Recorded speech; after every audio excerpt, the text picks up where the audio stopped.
Hello everyone and welcome to RaceSpotTV for a Week 13 Shakedown. As iRacing releases one of the biggest builds of the year, and we prepare to head into a brand new year of racing action, we get ready to go racing with a few new bits of content here on Friday night in our usual Friday night primetime slot. Hello and welcome to RaceSpotTV. My name is Arjuna Kankipati, and I'm joined by Lorenzo Bonder for the next 90 minutes of action or so. Istvan Ballo and TrackCams22.com provides some of the track cameras that you'll see today. Tyler Maxim providing additional car cameras for our coverage. Live timing, as always, available through our partners at timing71.org. Head over there to follow along with your favorite driver throughout today's race. We're starting off then with a race at the Charlotte RX track, but Lorenzo, we've got a lot of action here today and an exciting opportunity to run through some of the different content that is coming to the iRacing service. Absolutely, Arjuna, and one of these new content being these Charlotte Rallycross, we got actually 3 new layouts. The Charlotte RX, we got the Barcelona layout, and also we got Brands Hatch, which are very dynamic tracks, one being more tougher than the other. I'll be particular. We tested this track Wednesday. I like this quite a lot. It has some difficulties in it, and I can't wait to see how the drivers will perform in this rallycross track specifically. Normally we see the infield part of NASCAR. Now that is brimmed with dirt. I'm really going to be waiting to see the lines taken by some of the drivers over here. We have some RaceSpot ones, and we have some other ones from all different backgrounds. It's going to be an interesting race.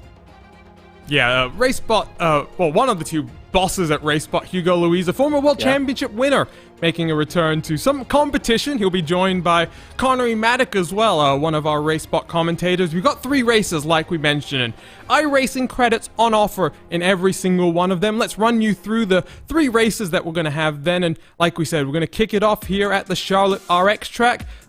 Not just the Volkswagen Beetle, iRacing fixing a bug in today's patch, so all 3 of the Rallycross cars on offer for today's competitors. 10 laps for the feature race, but no heat racing, as it were, so just 16 competitors going to be out on track for this one. Then, though, we head on over to Long Beach, a track that so many people have waited for so long. It's finally here, and in its full glorious form, we will take it around for a 20-minute race with the Huracan GT3 car, and then Lorenzo. We finish it off with, well, the brand new addition to the World Championship ranks, the Dallara IR01, the bespoke car designed by the iRacing staff, and we're going to take it to the historic Spa-Francorchamps. Where better to, break in this car than such a historic Grand Prix venue? Yeah, it's the perfect combination to see a open-wheeled car with so much downforce, and all right, I'm a fan of the V10, so I'm gonna say the glorious V10 engine coming back to a racing simulator, and what better way to bring that Dallara IR01 into the fray and have a go around the Belgian track. Well, we're just having a bit of practice right now. We have 16 competitors who are lined up and ready to go qualifying here at the Charlotte's RX track. And let's take a look then at some of the action as you see cars making their way through what would be the NASCAR turn number 1. That will be the start of our race here. They'll line up on the pit straight, I guess, as it were, and then they'll dive on towards the infield section. We've got a lot of drivers out there. Quintin Violate, a driver we're familiar with here on RaceSpotTV. He's currently at the top of the timing charts. We've got some other ones as well. The likes of Casper DeCourt and Julian Bell. Good to see some of the people that compete in leagues here in iRacing, Lorenzo, stepping into race as well. Ivra competition is where Julian, Frank, and Casper DeCourt all, reign supreme, as it were, but stepping out of the race control booth and stepping behind the wheel of the car today. Yeah, Quentin from the RWG Esports lineup, and we have practice over. We head into qualify, very quick qualify where we have about 5 minutes and 2 laps. Laps should be around the 43, 44 second mark. You can even see a 42 in there as well. But other drivers are still also Ross Banfield. I know from a few official series in some leagues that we cover here on RaceSpotTV. So again, a very varied field with so many backgrounds left up and right. Ovals, dirt road, and even Rhoda, of course. And can't wait to see this mixture, of worlds, in terms of racing, how they will combine into a very gritty and hard track like Charlotte. So we're watching Jeff Alpergren. No bias here. He's one of my teammates, but he is a rallycross competitor. He has tried to qualify for the World Rallycross Championship in the past. Let's jump on board with a lap then at this brand new layout. We're coming up towards the final corner. You'll make a left here for the Joker, but instead we're going to turn hard right. You'll avoid the anti-cut curb on the inside of the corner, and then sling your way through what is turns number 1 and 2 in the traditional layout. Underneath the bridge, through the start-finish line, the double right-hand corner where you'll really try and cut down late to get the maximum drive off the corner, up over the jump, and then a 90-degree right-hand corner. You'll see you want to use as much of the curbing as possible. and then into a tricky section. You got a little bit of a jump that immediately throws you into a left-hand hairpin, and this sets you up very nicely now, Lorenzo, for a second one of these switchback hairpins. Yeah, you have that switchback hairpin, and just on the left side, you're going to see there is the Joker lap, which will take across the turn number 1 in the start-finish line, start line for the rallycross, and you're going to cut himself into the exit of the pits on the exit of turn number 1, and there's a lap done by Jeff Appelgren. That so far P number 3 with a lap of 43.480, but Quentin Vialate just decided to do something better than his practice lap with a 42.5. Oh! And that's Hugo Louise upside down. The RaceSpot boss not going to be too happy with that. Let's see if we can grab a look at what just happened to Hugo there. But this is qualifying. This is all about a little bit of fun. The Coanda driver here. Yeah. You're not getting a good look there, Lorenzo. But there you can go. Just getting the jump very slightly wrong and going over it the wrong way around. Yeah, apparently Mitchell de Jong needs to do some lessons for Hugo Louise. Apparently not familiar with the door to oval. We're going to be seeing him now try to take another lap. That would be his second one into the American track. He goes over the jump and now sets himself into turn number 3. Oh, come on again.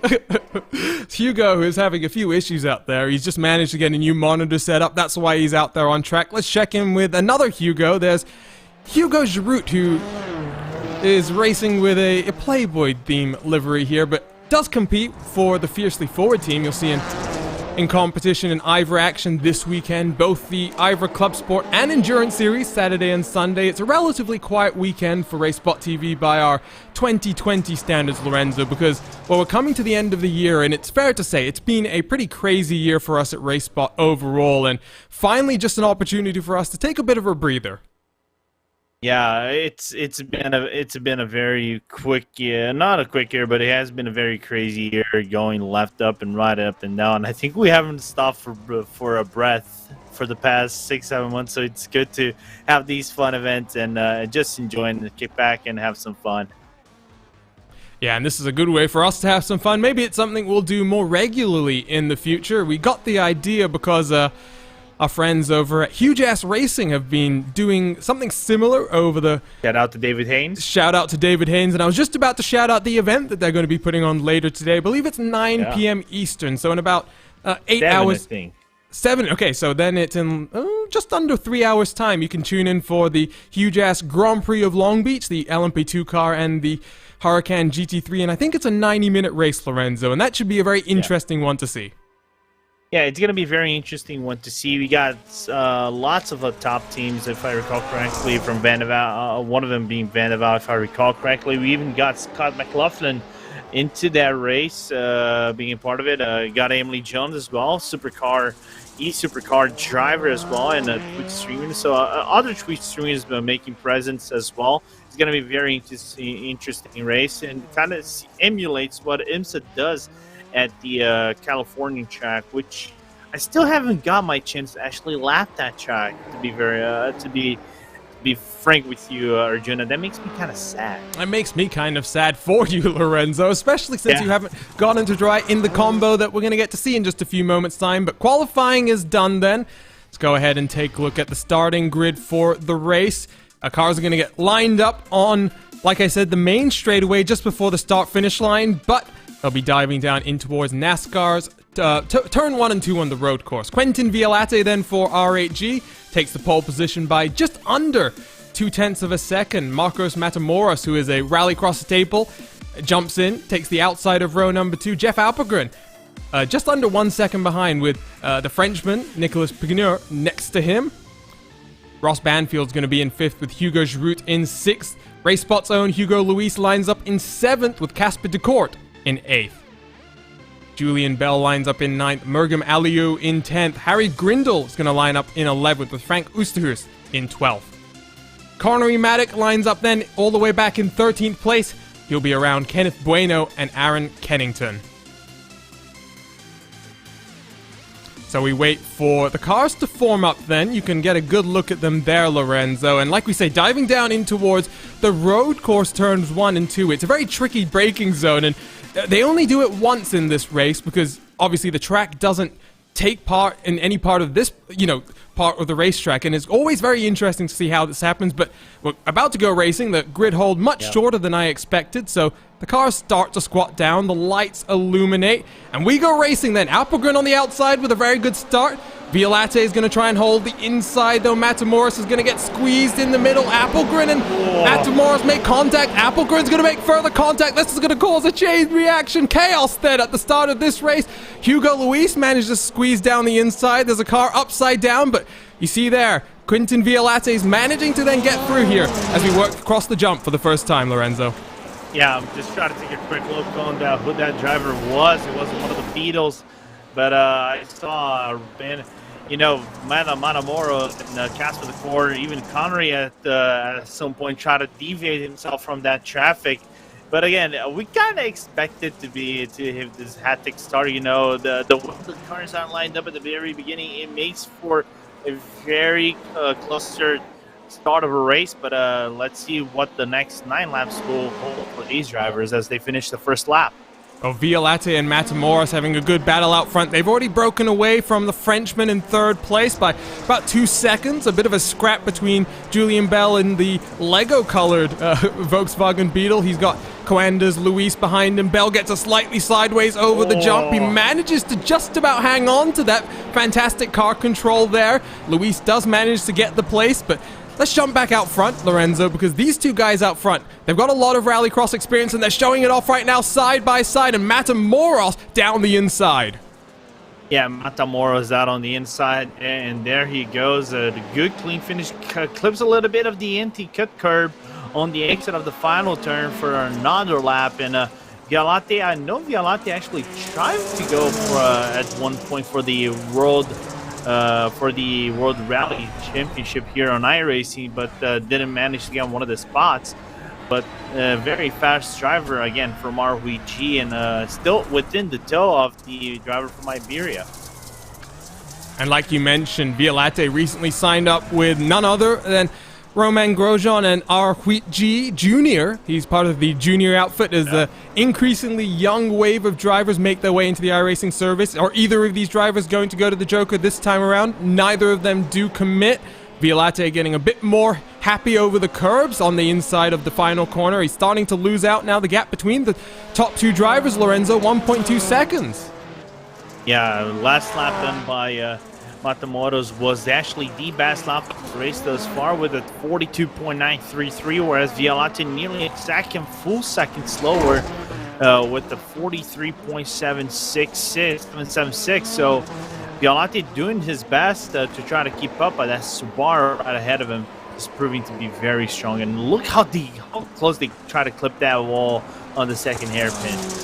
Yeah, let's just, we're filtering through the field and taking a look at some of the liveries on show. There's Harry Grindle in the number 70. It's a nice anime-style one. Good to see the Subaru STI has got some interesting paint schemes out there on trading paints. You see the Beetle in front diving to the Joker. Grindle's going to follow. It's a double right-hander here. Pinot spun around. He's actually upside down, Pinot. Oh, no. Good spot, Lorenzo. Talk us through this one. Yeah, I was just looking upon that. I think Pinot just came way too hot into turn number 1. You can see he's going to clip the Beetle. I don't know. I cannot see who that Beetle was, and then just lost complete control of the car, hitting the tire barrier. And once you hit that tire barrier sideways, the car just decided to spin around and be upside down.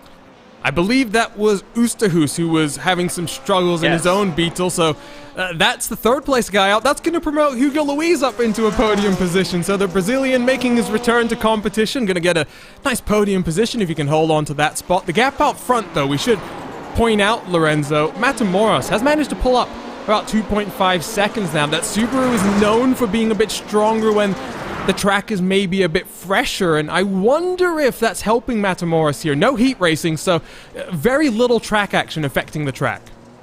Yeah, very little track affecting the track itself. You can see the Red Bull livery inside Matamoros' car, and if I recall correctly, the Subaru has kind of the stronger car during the IRX season, so of course, not saying it is the best car within the new season. It has been a balance of performance, but it's still too early to call. But still a very close Our producer, one of the producers over here, Tyler Maxson, just said a very good battle for 6th place. There was about the quarter Magrum Aliu and Harry Grindel.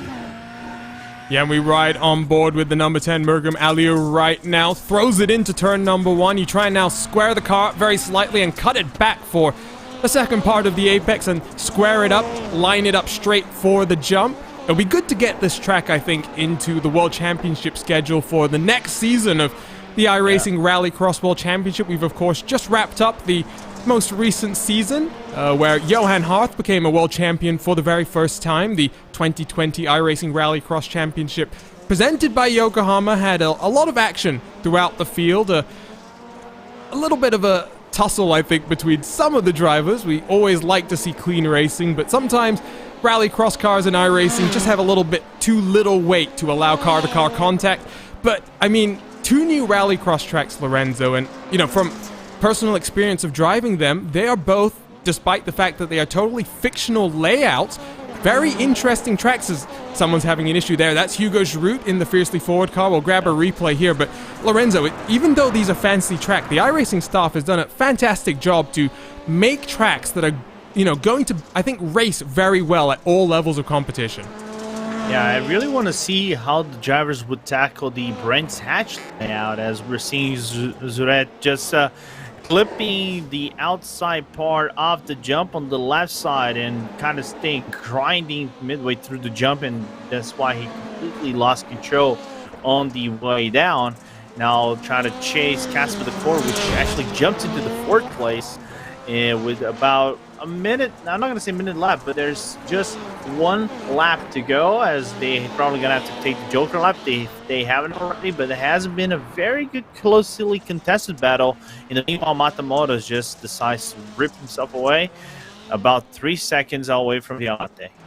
Ooh, that's Julian Bell who's had an issue there, but like you said, out front, Matamoros takes the white flag, 1 final lap to go, then over the jump he goes in towards turn 3. Pretty easy run for Matamoros, I would say. The STI, good to see a variation here. We've got a number of Beetles, a few of the Fiestas, and then a few of these STIs as well, but Matamoros works his way around. Oh, Zuret actually going out. I'm sorry, Arjuna, but Hugo Ruet just going out hard on turn number 1, managed to lose 1 spot. Well, we'll take a look at that replay in a few moments' time, but Matamoros around the final corner, and he'll take the win then in our first race here in our Friday night shakedown. He'll also take $20 in iRacing credits home. Very nice, easy win there for the 99, and he'll try and carry that momentum forward in towards our second race at Long Beach in the Lamborghini Huracan Evo. Fun little race there, Lorenzo, and a very fine addition to the iRacing service. A very fine addition. I was going to mention, I really want to see how drivers will tackle Brands Hatch in that turn number 1. That turn number 1 is a killer, because one step a step too wrong in the braking zone, you just take a tackle a little bit too late, you're going to take a little bit of a trip into the barrier on the entry of turn number 1. But a very dynamic track. I liked it quite a lot while I was trying that as well. But both additions, very great additions into a very ever-growing roster. We still have Barcelona, which is coming in season 2, but still a very good lineup coming up for season 1 here on iRacing. So let's go ahead and take a look at our race results, and Makros Matamoros takes home the win and 20 iRacing credits by almost 2 and a bit seconds from Quintin Vialate, Hugo Luis, final step of the podium, and the rest of your names: Casper Decourt, Bergam Aliu, Hugo Giroux, Harry Grindel, Connery Maddock, the final car on the lead lap, Julian Bell, Frank Oosterhurst, the other cars. Further down, you'll see Kenneth Bueno, Nicholas Pugner, Jeff Appelgren, Ross Banfield, and Aaron Kennington then, the 15 cars. And, well, Lorenzo, race 1 done, and now we look forward to race number 2. Like we just mentioned, Lamborghini Huracan at Long Beach, and qualifying is going to begin in about 9 minutes' time, so we're about to hop on over to a brand new session. But you said you haven't had the opportunity to drive this fantastic track yet. I do have to assume you did have the opportunity to drive this in the tech track format. Before we had it as, you know, the modern day incarnation, we had the very basic form with all the point clouds around, and it was still fun to drive, if a little bit rough around the edges. Yeah, this is the fun thing. And to be very honest, I didn't own the track, the tech track. To be very honest with you, I drove it in somebody else's account, and I saw how different the track, not different the track is, but how hard the track is. But I love Long Beach. I love Long Beach since the early days, and even in other sims. So whenever I saw this on iRacing, I kind of just giggled a little bit of myself in excitement because I'm really going to see a laser scan version out of this track. And we know Long Beach is 1, bumpy, 2, hard to drive, 3, it's very driver prone to mistakes. If you do a mistake, you hit the wall and there's no runoff area. And it's famous for that final turn where things can get real funny if you take it the wrong way. So, some fantastic B-roll as well that we must thank our very own Hugo Luis, who took the podium in that last race. But I must say, Lorenzo, the first time I sat down driving around this track, you know, street circuits in particular are very much, I think, about the environment that you build around you. And our very own Tyler Maxon, who's sitting there in race control, helping get all of these sessions up, and he's going to be monitoring track limits at Long Beach. But he was mentioning that, especially in the real world, the one thing that he really notices is just how much he's reliant on every single little track marker he can find, and to have so many little reference points that you can find at Long Beach. I mean, it's absolutely great, and it's a different way to really experience a track like this.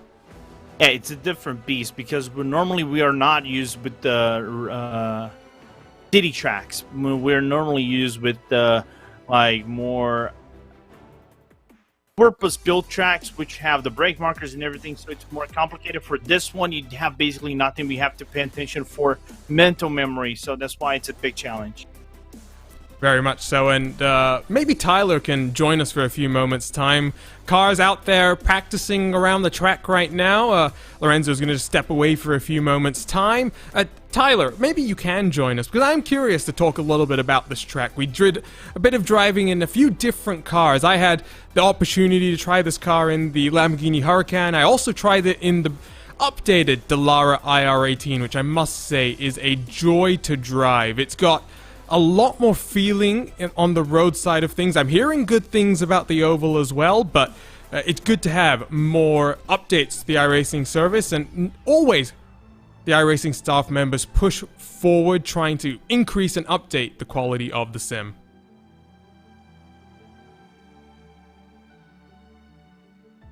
So, switching over then to our second race, we'll just remind you, it is the Lamborghini Huracan at Long Beach. Qualifying will be underway in about 6 minutes' time. It will be a 20-minute race with a rolling start, and just like in our first race, 20 iRacing credits will be up for offer for the race winner.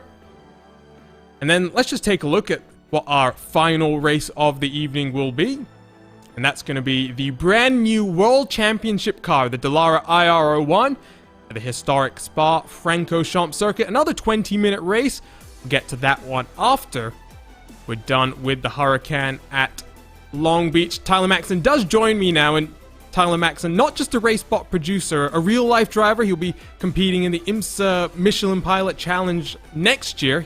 Champion in the TCR category for SRO Americas this year. And Tyler, let's talk a little bit about this track, Long Beach, because like I was just mentioning with Lorenzo, the amount of detail at this track really does help you feel immersed into the environment. And like you were saying, when it comes down to learning a track and really getting the maximum performance, those details are everything.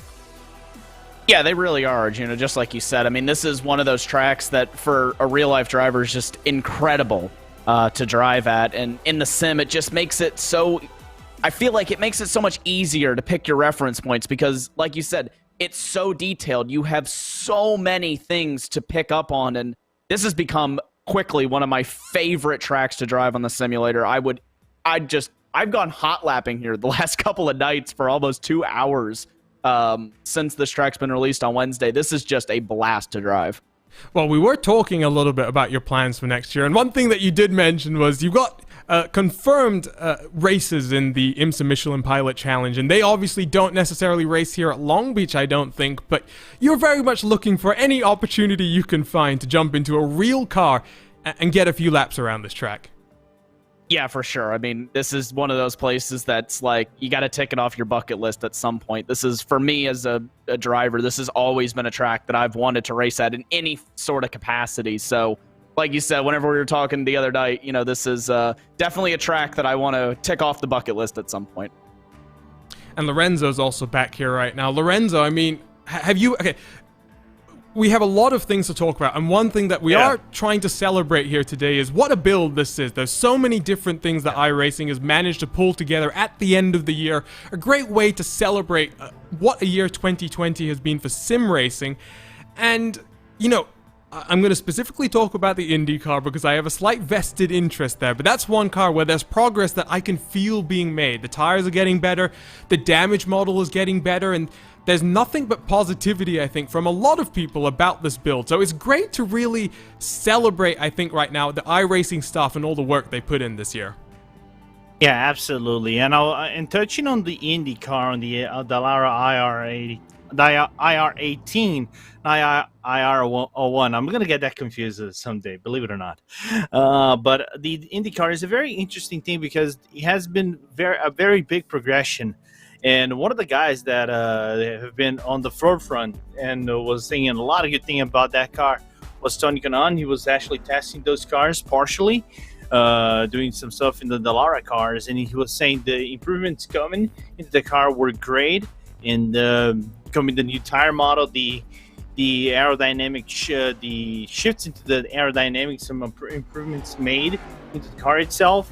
So I'm very excited to see what the IR18 has to bring for 2021, and it's one of the cars I'm definitely gonna get into it more than usual. I even told like your newest teammate Wilson Neto about this. I'm very interested to what the IR18 will bring it to me as a driver moving forward. Yeah, Wilson Neto, by the way, recently has signed up with Powerslide Motorsports. Neto has qualified in second for the last two open-wheel 500-mile races. A very impressive performance there, and now joins up with a squad that has got a lot of success in official IndyCar competition on the iRacing service. We're watching Quentin Violate make his way through the last couple of corners here at Long Beach, and let's jump on board potentially for the last corner here, Lorenzo. Watch the steering input there, and Violate just about manages to keep it out of the wall. The hairpin is always such a tricky zone, and I'm expecting at some point in this race, we've only got about 13 cars signed up right now, but I'm expecting a bit of chaos through that corner at some point. Yeah, it's going to be a little bit of a hectic issue. If I recall, I'm still trying to remember. You might know this even better, even if Tyler remembers it as well. The great issue that had that corner in the ALMS race, if I recall correctly, if I remember, with Tommy Milner. In the final moments, if I recall correctly, even the final lap of the ALMS race, where one of the Corvettes, and I think it was him and Bamber, who got tangled in the final turn, and the mess that can cause the drivers if they're not careful. Well, look at this, actually. We've got, it's a brand new car. Obviously, the paint template didn't get released until very late in the build cycle as things were, because no approvals came down for this car early, so we didn't get that much teaser content as the checkered flag waves in practice. But what we do have here is you take a look at the Team Chimera Lamborghini Huracan GT3 Evo. It's already looking spectacular, Lorenzo, and I can't wait until we get more and more of these team liveries coming out for this new car. I've already seen, I believe it was the Core Sim Racing Lamborghini looking very spiffy, and you know, the likes of iLiveries, Max Eru, and Harpoon Designs, they're going to be having a field day, I think, with this brand new car. They're gonna, and especially with the newest edition as well of the 3D modeling, and you can even see the improve. What have you done wrong with the paint job on your car, and the level of detail put from iRacing to give out the max detail to the drivers themselves is just a great addition. And I was looking at a few pictures as well from other teams that have posted their liveries. I'll be very honest. I can't wait for whenever also the BMW M4 GT3 comes in the next few weeks to add into the IMSA edition. So far, IMSA will just run with the Huracan GT3 Evo, but whenever the M4 GT3 comes, it will go side to side, but still a fantastic car to drive nevertheless with that V10 power in the mid-engine part of the car. It really is a new generation, a new era of GT3 and iRacing. It's been a long while since we've had a GT3 car added to the iRacing ranks. The last one that I can recall, the Ferrari GT3, back in, I believe it was all the way back in 2017. So here we are at the end of 2020. We finally have 2 new additions to GT3 machinery coming to the iRacing service. The likes of the Audi GT3 car, the Mercedes GT3, that have for so long been staples in our GT3 Sprint Series, our IMSA 40-minute series as well, that runs through the regular iRacing 12-week calendar. They'll now make way for the Lamborghini Huracan as Randy Cheneth discovers the issues of turn number 1 and the ABS system here in the Lamborghini. It's set to a very interesting value by default in the baseline setup that they're all using. Fixed setups, I don't think we mentioned that there, as Joshua Anderson takes the alternate track limits. He will be getting a warning from race control, and there will be penalties handed down. Tyler Maxson watching very closely, and Lorenzo, he did mention something interesting to us. He's going to set up a camera at turn number 5, and he's not going to move anywhere from there. He's just going to be watching out for track limits at that one specific corner. Yeah, he's the turn 5 police, and he said he's not gonna do that in qualify. So qualify, it's free for all. You can take that line if you want to be more aggressive, but on race, people, mind your lines, because if you take that line way too deep, you cut that corner. Here's the thing: it's not an official cut corner in the official sessions, but Tyler Maxson is watching you guys, and if you disrespect the track limits, you're gonna get that penalty. So Anderson, who represents Vendaval Sim Racing across the line, 1:17.702, currently puts him at the top of the timing charts. We wait for more lap times to come in. Anderson down in towards turn number 1, clips the curb on the inside, and then sets up for the fountain section. Uses a healthy dose of curb on the inside, I would say here. Now through 2 of these right-hand 90-degree corners, using a bit of curb on the inside, using that alternate track line through turn number 5, like it's the regular racing line, looking very comfortable there. Anderson does abort that lap, so clearly already down on what would be his fastest lap time. Let's jump on board with Quintin Violate then, Lorenzo, because you have I think a fondness for the R8G team. You always like to say the name the correct way, and I think it's fair to say R8G. I think it's fair to say there is a lot of positive sentiment around Romain Grosjean right now, given everything he's had to endure recently. But in general, such a nice guy, and he's been so committed to the team. We've had the pleasure of seeing him race in the likes of Sports Car Open, for example, which, I mean, that is a hardcore sim racing league, and for someone like Romain Grosjean to take the time during the middle of the year to compete in a series like that, great to have the team ownership directly involved in competition as well. Yeah, we saw him in the 6 hours of Glen for the SCO. Unfortunately, he had a crash on that race and didn't get a good result out of it. The team was doing very good because it was him, if I recall correctly, there was Alex Volters, and if I recall correctly, might have been another driver. I think that was Thibaut Calzabon as a 3rd driver for the team. But it's a driver that I think has learned the value of sim racing through this year, because the whole COVID pandemic hit everybody in the motorsports, and we saw a lot of the drivers, F1 drivers, GT drivers, endurance drivers, all kinds of backgrounds coming into to the iRacing simulator, and then just taking the opportunity of the sim, and Roman being one of the more hardcore guys, opening up the team, giving opportunities to the young boys, and right now with a very strong lineup with 2 drivers right now in the Porsche Sport Super Cup that is coming in January.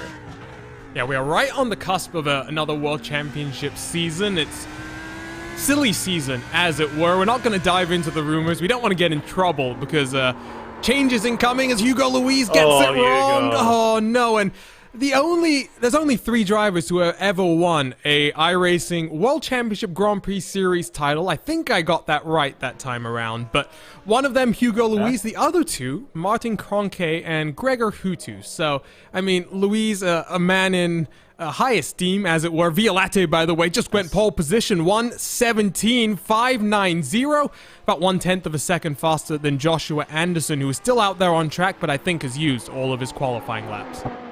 Yeah, I think he's used all his qualifying laps, and then race control just saying you cannot cut the track at turn number 5 and number 7, because number 7 you can actually cut it in kind of quite deep as well. You can go way into the inside part of the turn, basically cutting those rumble strips in between the entry of the turn and then the not the apex line, but still very cool track to take part of. And now Joshua Anderson takes back the pole position for just a few moments' time. 1:17.491, just under 1/10 of a second faster. Sometimes that breaks our qualifying graphics when qualifying action is that close, but we can tell you, Anderson, Violate, Court, the top 3, the standings at least are correct. We still have some cars out on track. Jamie Wilson, I think, doing a few race lap attempts. Hugo Luis out there trying to finally put in a qualifying lap. He's got 2 minutes and 50 seconds or so as he sets up that final chicane. He does...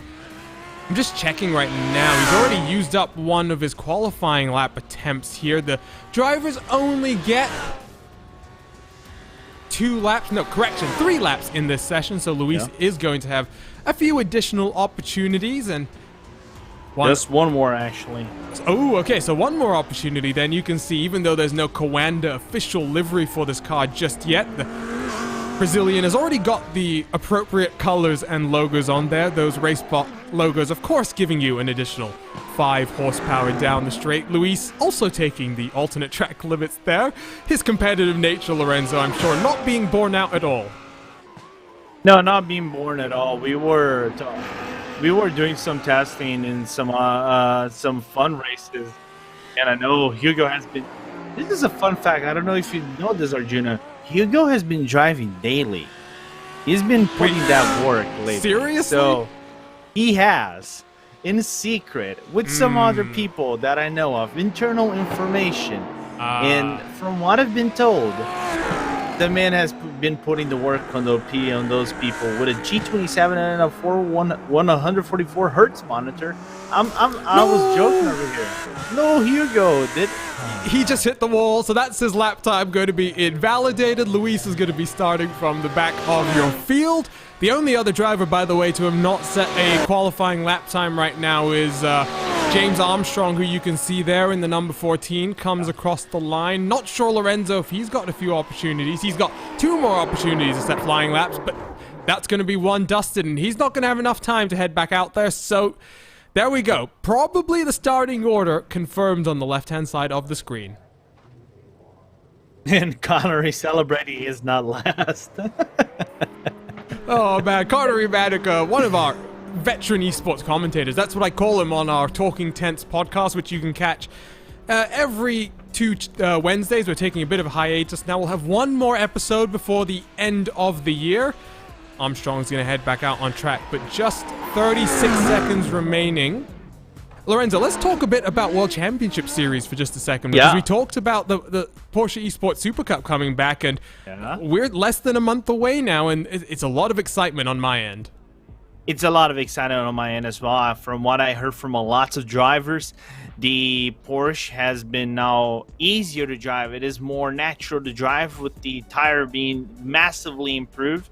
The aerodynamics and the engine tweaks made it to the car made them more drivable, and the lineup coming into 2021, apologies, is a very strong lineup. I'll be very honest. Sebastian Job, Joshua Rogers, and the boys, well, Max Menike, you guys are going to have a lot of work to be put up, because you got strong opposition coming towards your way. I'm just going to quickly interject there. I think we're going to have to correct your pronunciation there. First, it's Porsche. I don't think you want the Germans irritated at you. Secondly, he's your world champion. Put some respect on the name, Sebastian Job. I did it for the sake of time. We're gritting up into the field. Well, the good news is Tyler Maxson in Race Control is aware of this conversation going on, so he's put a grid hold on. Let's take a look at the starting grid then, and Joshua Anderson's going to line up on the pole position. He'll take us to the green flag with Quintin Vialate next to him, just under 1/10 of a second in that. Casper de Kort's going to line up on the inside of row number 2 with Nicolas Pignier on the outside, 0.4 of a second separating the top 4 drivers. Hugo Girout's going to line up then in 5th with Jamie Wilson for Team Chimera on his outside. Julian Bell in 7th with RaceSpot's own Randy Cheneth in 8th. Frank Oosterhurst is going to line up in 9th position. Sartaj Mann in 10th. Connery Maddock back in 11th place with Leon Sheen next to him. Ross Banfield's going to line up in 13th place. I think Banfield's going for a bit of a last to first challenge here, as are Hugo Luis and James Armstrong, the 2 drivers not to have set lap times in that qualifying session. So, cars then are just formed up on the back straightaway. We get a good look at the cars as they get ready to roll behind the Porsche safety car. And Lorenzo, I can just speak from personal experience here. I've already managed at one of these fun race starts to get myself stuck. Going into the hairpin, coming to the green flag. So let's hope we get through that hairpin fine. We've got 16 cars, or 15 cars, give or take. Should be fine. And then turn number 1, cold tires. We saw what happened to Randy Cheneth on his qualifying lap. Let's hope we get through there cleanly. Yeah, and if there's any crashes, can we blame Randy for it? I think you can always blame Randy, but I mean, you can also blame Hugo. I mean, Hugo is also out there on track. I like to blame both of them. I mean, at the end of the day, it's very easy. It's because here's the thing. You're not on track, so the likelihood of anything happening and we blame you, Arjuna, it's little. Actually, none. I mean, you can always find a way. Where there's a will, there's a way. Let's go through the safety zone. Oh, no, they're getting checked up. Oh, big issues. More contacted. Oh, that's what we were worried about. That's what's happened. Anderson's going to jump the start. Green flag does wave, and we work our way down in towards turn number 1. Side by side, Giroux and Pignier for 4th place on the track, and out front they are a bit more single file. Anderson from de Kort and Vialate. So de Kort has managed to jump 1 position on the start. Rest of the cars, though, single file in through turn number 1, in towards the fountain section. No one's going to try any risky moves here. I've already seen a few images of people attempting a bit of a challenge to jump their car into the fountain. We now work into... Paul Albert did it. A few different people have managed to do it in all sorts of machineries. You will see there everyone adhering to the proper racing line, and it does appear as though, for the most part, despite the brief checkup that we had going into the last corner, Lorenzo, we've had a clean start to this 20-minute race. We had a clean start, but now Quintin Vialate just found himself into a little bit of world trouble because he cut turn number 5. Ooh, well, you do get a warning, so maybe a bit of calculated strategy going on here from the Frenchman, as he's already managed to close up on the Australian in front of him. Gap now 0.3 of a second as we go into the hairpin for the first time. Ooh, a very aggressive line taken from Vialate. He gets to try and make the jump, but gets checked up then on the exit of the corner. That's not going to aid him down this main straightaway. At the back of your field, Ross Banfield and Hugo Luis having a big scrap, but let's check in with them. Here you can see a big queue of cars forming, Lorenzo, and this is always dangerous at a place like Long Beach. It's very easy to miss your braking zone, and that's something that I hope that we don't see further back in this pack. Yeah, because again, we barely see any brake markers into Long Beach, and it goes for mental memory how you tackle those. Oh no, there's a Lamborghini around. It's Connery Maddock. No, Connery Maddock pointing in the wrong direction. He tries to get it sorted out. Lorenzo, you're going to talk us through the RaceSpotTV replay. Yeah, we're going to look at the RaceSpotTV replay right here as Connery goes into turn number 1. Car seems a little bit, doesn't look loose, but he gets contact from behind. I just want to see who that driver was. He got into contact, but Connery, not him helping himself out, actually went way too deep into turn number 1. Hit the tire barrier. That was just a car too close for that. That was the number 14 of James Armstrong. Unfortunately, car contact made, and Connery just getting the short stick of it. Yeah, Connery getting a bit wide, and oh no, contact out front. Anderson around, pointed in the wrong direction. He's gonna have to be very careful there. DeCourt makes his way around, as do a few other cars. Violate now out front, and oh no, Anderson's the wrong way around. Yeah, now everything gets a little bit messy. Anderson now taking the car back into the pits, knows that it's a lost effort. You look here on the short end of the replay, after contact made and the confusion done by Anderson, he goes for the spin. Oh no! Oh, there's a death right in the middle. Well, to be fair to the car that was making its way through the hairpin, not much that could be done there. Violate and Anderson got together. We'll take one more look at it here. Violate is just taking a much more aggressive line here, Lorenzo. Once again, setting up on the outside of the corner. And I mean, Anderson's just going much slower, and Violate doesn't compromise. It doesn't compromise, and Anderson knows it is a lost cause. This race gets away with it. Now we have a battle for P11 between Liam Sheen and Hugo Luis. Liam just lets Hugo goes by, does a whole battle for it, and Hugo now into the top 10 with about 16 minutes to go. Sorry, I nearly said laps. But actually, oh no, our says laps. It should be 20 minutes. We'll see how this is going to work out. I think it's going to be an estimated 16 laps according to my timing screen. You see, I believe that was Hugo Giroux in the background getting a bit out of sorts through the hairpin. Out front, Violate and Casper DeCourt. DeCourt tries to chase down the Frenchman.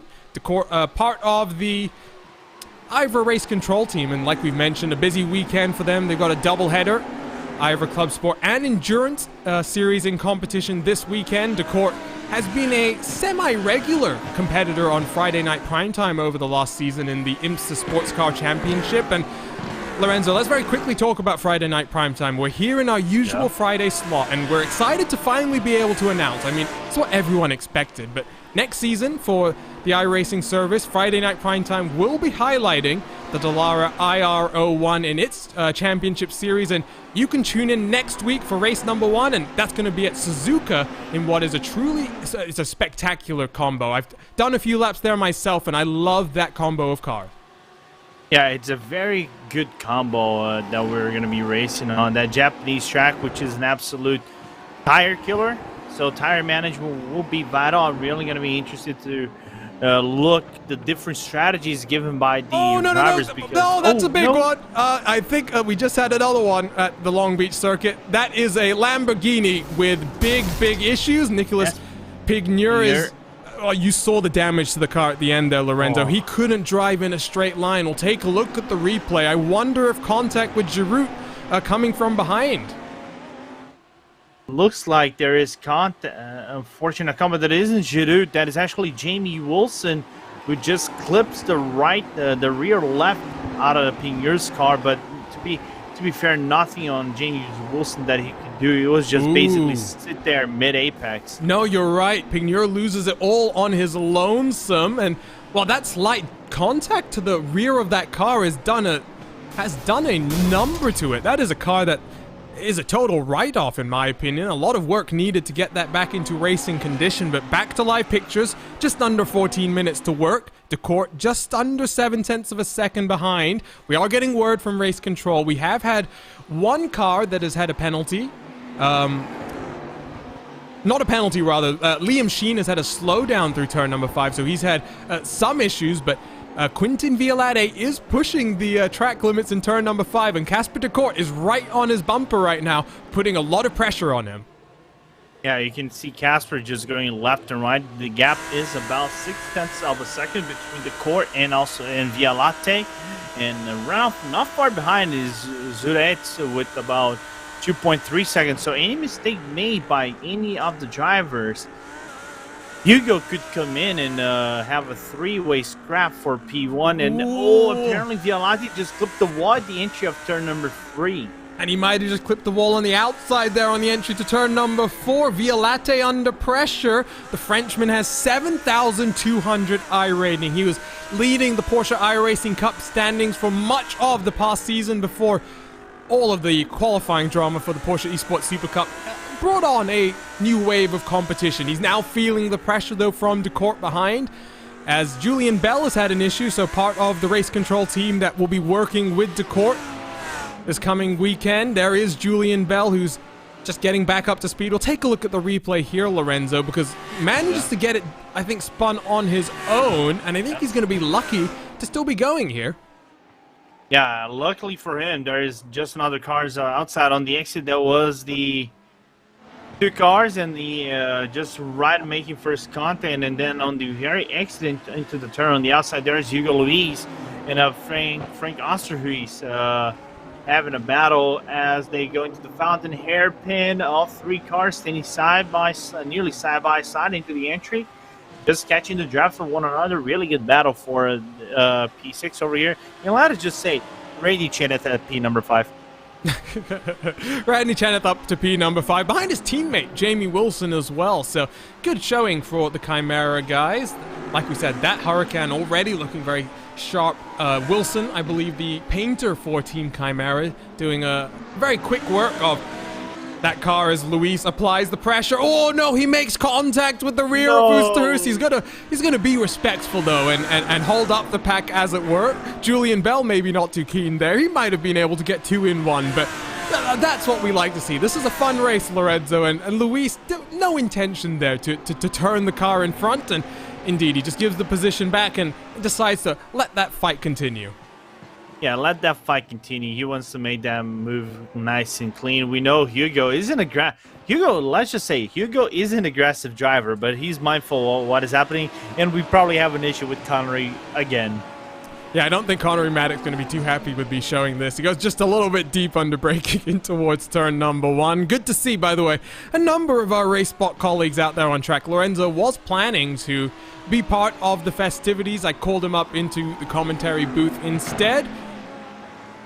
We jump back to the live pictures, by the way, because Tyler Maxson has just given us a word that we might need to give the entire field a drive-through, and we can give Connery the win then. I think that would be a rather fun thing to do. It would be nice to talk to Connery at the conclusion of this race and say he won one of these. Oh, Hugo side by side into turn number 1, nearly having a contact with the rear left out of Osterhuis.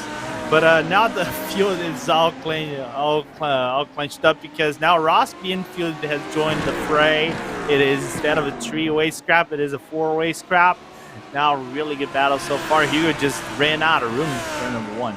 Yeah, gap out front, by the way, slightly opened up, 1.5 seconds between Violate and DeCourt. Just under 10 minutes to go, so we've crossed the halfway point in the sprint race. Cars driving with a fixed setup. 20 iRacing credits on the line. The Frenchman Violate currently looks quite good to grab a hold of that. I'm enjoying this little battle here, Lorenzo, because Hugo has talked about his potential ambitions to maybe go for the World Championships once again, and he's looking feisty. This is not a car that traditionally, I'm guessing, Hugo would have driven back when he was competing a lot more, and Julian Bell as well, it must be said, is also trying to get in on the fun. Yeah, one of Hugo's friends said that he needs to grab a VRS direct drive and just put it into his home, and definitely then Hugo could make a comeback. And Hugo nearly gets checked up by Julian Bell. Julian had to actually check up as well to avoid the contact, but it's a very feisty battle for the top 6 for the P6 spot over here, and Hugo just surviving because both teammates of Bell and Osterhuis actually want to move up a few spots.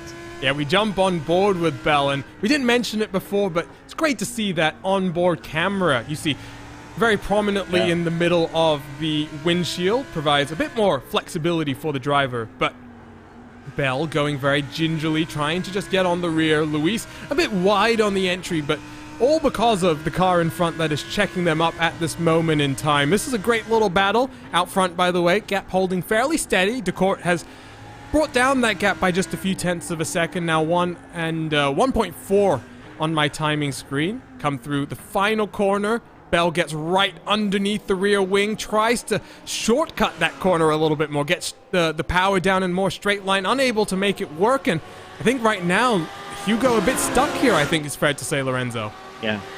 You know, this is, again, this is one of the main passing points for GT3 cars. Might not be unless you're really close from one another into the line, but really want to see how these open wheel cars are tackled. Oh, nearly a contact again between Bell and Hugo on the exit of the fountain.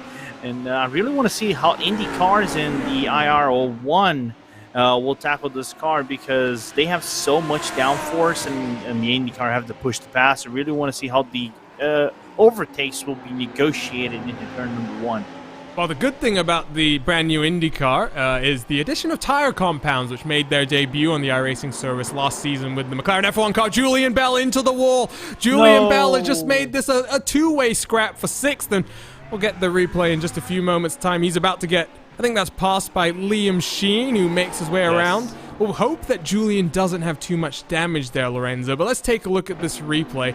Just tries to carry a bit too much momentum into the corner, and well, I think he was just getting a bit too ambitious, trying to hurry up the cars in front. Yeah, you can see the car gets a little bit light into the entry on the downhill section on the left-hand side. And once that car gets a little bit light with the braking, the car just gets real loose. You can see the car getting majorly loose, and the rear end just snaps all the way down into the tire barrier, hitting hard on the left-hand side. And the Sheen has nothing to do with it and just says thank you very much and moves up one spot and gives a little bit of a breathing room to Hugo. Yeah, but now look at these guys. They're going to go side by side into the fountain. Bells thinks better of it, concedes the position to Sheen for now. Sheen, I think, just clipped the wall on the entry to the corner there. No, it clipped actually on the exit of the fountain turn. So not that one specifically. That was, I mean, the hairpin. Got it. So couple of battles to keep our eye on then. The gap out front is very it's going up and down is what it's doing, and it just dropped down to 1.3 seconds on my timing screen. Balloons back up, and if ballooning is going up by 0.2 of a second up to 1.5. This is the battle then for 8th and 9th between Liam Sheen and Julian Bell. Bell just pokes his nose, decides not to commit. The other battle is, of course, Hugo Luis versus Frank Oosterhuis, and Luis is unable to make anything work here. And Lorenzo, I mean, we talk about iRating being so important. Can you imagine that Hugo, who has not really competed seriously in 7 years or something, has 8,000 iRating? I mean, it's just unfair. I want some of that. I want some of that. You want to know something? The biggest iRating, you know who was the biggest iRating in Brazil before the Porsche Sport Super Cup? Well, I'm going to guess Hugo. Yes. He's now the second biggest driver with iRating in Brazil. I'm guessing the first is Jeff Giassi. Yes. Wow, so Giassi was secured for another season in the World Championships, as rumors circulate about his future as well. I've heard multiple different names associated with the Brazilian. Just a few weeks away from all of that being confirmed. Oh, and I have something about Giassi as well. Okay, you have something about Giassi, but before we let you say that, I'm just going to quickly bring up a replay here. Bell managing to get past Liam Sheen down into turn 1. That's because Liam Sheen has had a slight issue and has had to concede the corner to Bell. So switch up there for 8th position on track. And Lorenzo, make your point. So about Giassi, I think I mentioned this to you boys. He has a contract with Porsche Brazil to drive the Carrera Cup, Brazilian Carrera Cup. Well, it's getting feisty here. Here you go. Luis tries to make it work on the inside. No, Oosterhuis into the wall. I don't think there was contact there, Lorenzo. I just think a bit too much momentum perhaps there, and the rear end of the Lamborghini, which is known to be a bit temperamental, stepped around. We'll take a look at the replay here, but talk us through it. Yeah, over here side by side with both drivers. They get really close to one another. I think Oosterhuis' car might have gone a little bit rear happy on the entry of turn number 1, but really want to see from Hugo's perspective on his camera.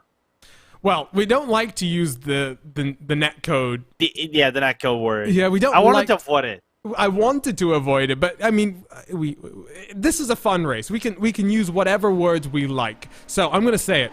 That was a little bit of netcode there between the Brazilian and Frank Oosterhuis, who's now dropped behind his teammate. Julian Bell gets promoted back up into 7th position and removes one of the fun battles we were taking a look at then. 2 minutes left on the clock. Since Joshua Anderson has unfortunately been taken out of this race, oh no, Casper de Kort has just lost a position. And that's big damage to the rear end as well. Let's take a look at this replay, Lorenzo. But I was just about to say things are calming down. And then de Kort is going to get it wrong through the fountain. Yeah, he's going to get... He clips hard at it, sticking up the wall and just pins himself around. Yeah, that is... Oh, and then he makes further contact as well. Let's jump on the onboard here, Lorenzo. This is not a minor contact. This is significant. This is significant. It could have damaged the rear end suspension, the rear left out of Casper Kort's car. I was gonna say he got lucky just walking with the minor scrap on the rear end of his car. Oh no! And now back to live pictures. One of the Graphite teammates is having big issues. That is the number 10 Oosterhuis again. And at the same time, Matic is a roadblock in the final quarter. Oh, sorry, Cartery. Oh.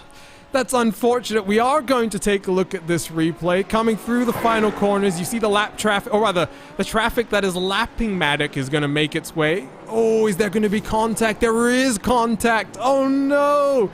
Connery is not going to be happy here. But the good thing is, Connery is always very aware of when there is an unsafe rejoin. That's what I like to say, Lorenzo. He was very cognizant of the cars coming around him there. Yeah, he was mindful of it. And is that Randy just touching the tire barrier on the exit of turn number 1? I think it is. And you know what? RaceSpotTV replay time. Let's go on the onboard here, powered by ATVO, RaceSpotTV's graphic partner, deep in towards turn 1. Doink. And there you go, Lorenzo. Yeah, Randy. Hashtag blame Randy. Back to live pictures. Hashtag blame Randy. I just had to throw that one in. Let's jump back to the race leader then, because he's coming around the final corner to start the final lap of the race. Penultimate time around the hairpin. Violate has always been strong there throughout this race. That was where we saw, I think, the biggest pace difference between the Frenchman and Joshua Anderson, who is, unfortunately, Lorenzo, despite the fact that he showed impressive pace, not able to scrap it out there on the track right now. Yeah, unfortunately for Violate, just not able to have a good battle. I'm not going to say you're not able to have a good battle, but things happen, you know, between the drivers. It gets a little bit heated, and Violate will come out on top. Surely it will not be the way he wants it to be. Again, going very hard on the limits of turn number 5, and definitely getting himself ready for the second race, but not the first, not P1 as he wanted to have by the end of these 20 minutes. Well, $20 in iRacing credits up for grab in each of our 3 Friday night shakedown races. About to finish race number 2, and for the Frenchman Quentin Violate, who now represent R8G Junior, he is going to be competing this weekend live on RaceSpotTV for the Fiercely Forward Team in Ivor competition. But through the hairpin he goes. The Frenchman going to make that corner look very easy. Get down onto the power, flash the headlights, and then start celebrating. A race win and $20 in iRacing credits. I'm sure he'll be using that to buy some of the newer content coming down the road. And see on the left-hand side of your screen, we wait for the rest of the cars to make their way through. Casper de Kort has managed to lose another position out there on the track, so he's going to come home then in the 4th position. He spun himself out, by the way. Oh, did he manage to lose it again on that final lap? He lost it right before the final turn. He actually spun himself out and lost eventually P3 to Jamie Wilson. And now Randy just bragging himself he beat Hugo. Well done, Brandon. Well done, Randy. Well, there you go. Randy Cheneth is available to sign if you want a World Championship driver. He's just beaten Hugo Luis, whose last World Championship race, I'm being told by Tyler Maxson, was back in 2016. Which just feels like an age to me. When I was in college in 2016, that feels like a very, very long time ago. Cars all across the line then, so we can take a look at the final results from our second race here. And Quentin Violate takes home the race win and $20 in iRacing credits. He wins by just over 8.5 seconds from Hugo Giroux. Jamie Wilson, final step of the podium for Team Chimera. Casper de Kort having a few issues there in the final few laps. He'll come across the line in 4th with RaceSpot's own Randy Cheneth and Hugo Luis 5th and 6th. Liam Sheen comes across the line in 7th. Julian Bell, the last car on the lead lap, comes home in 8th, with Frank Oosterhuis and Connery Maddock 9th and 10th. Final 5 cars up on your screen then: Ross Banfield, Nicholas Pigneur, James Armstrong, Sarchad Mann, and Joshua Anderson, the 15 cars that took the green flag. Not all of them took the checkered flag.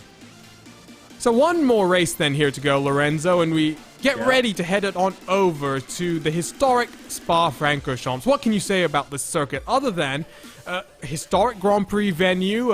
So many champions have won at this circuit and proved why they're at the top of their game.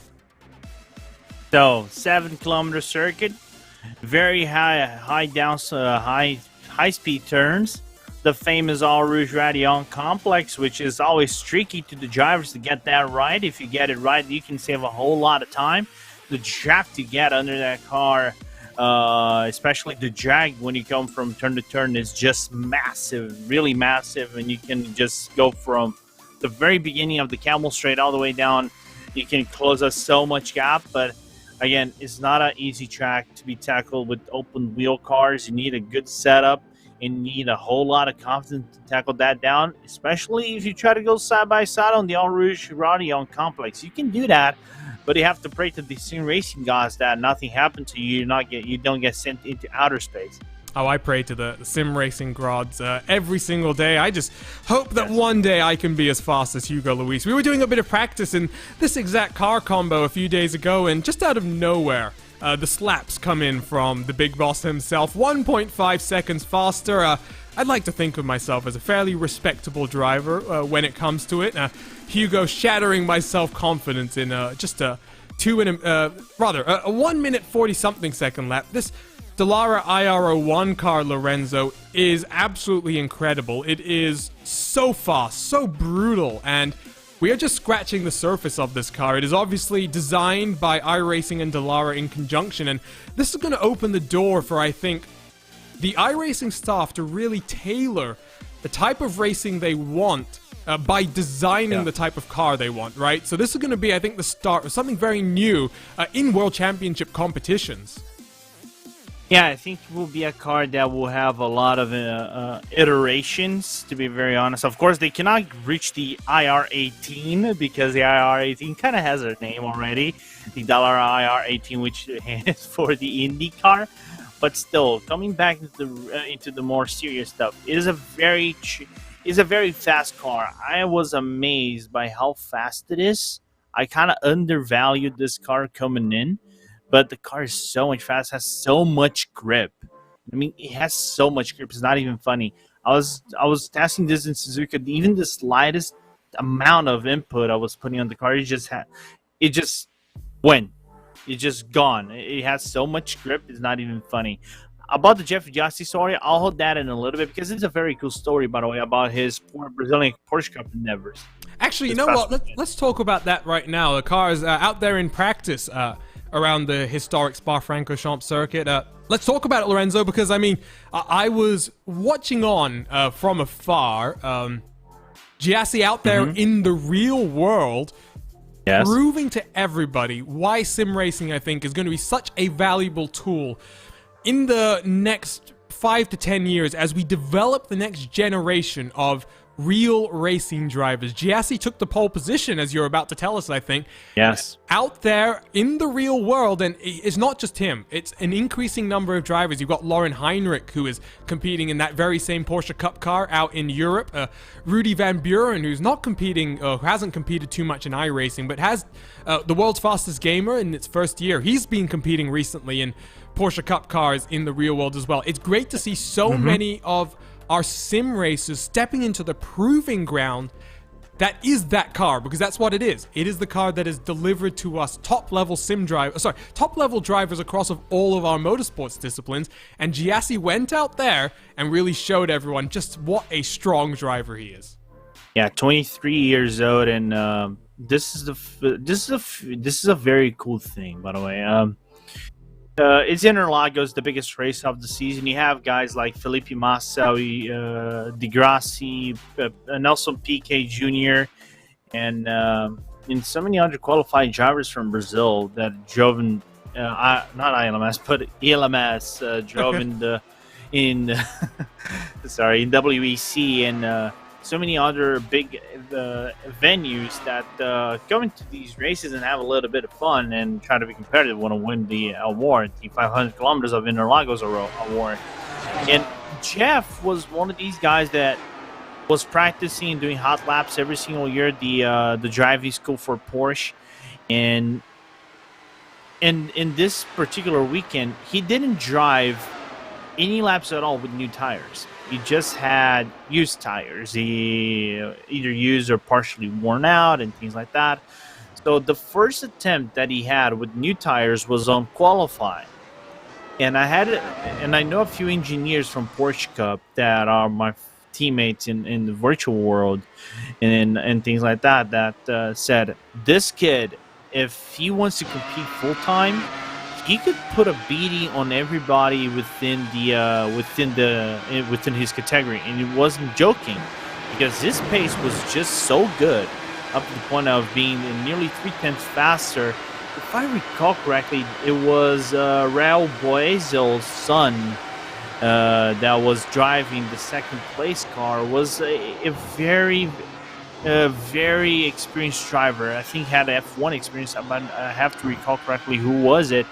But doing P1, coming from the virtual world, he has real life experience. He did karting and things like that. But coming from virtual world basically, and then doing P1 is just extraordinary. Because he's from Jassy, and I really want to see him going like full season next time in the Brazilian Porsche Cup. And you pretty much said that hitting the nail on the head.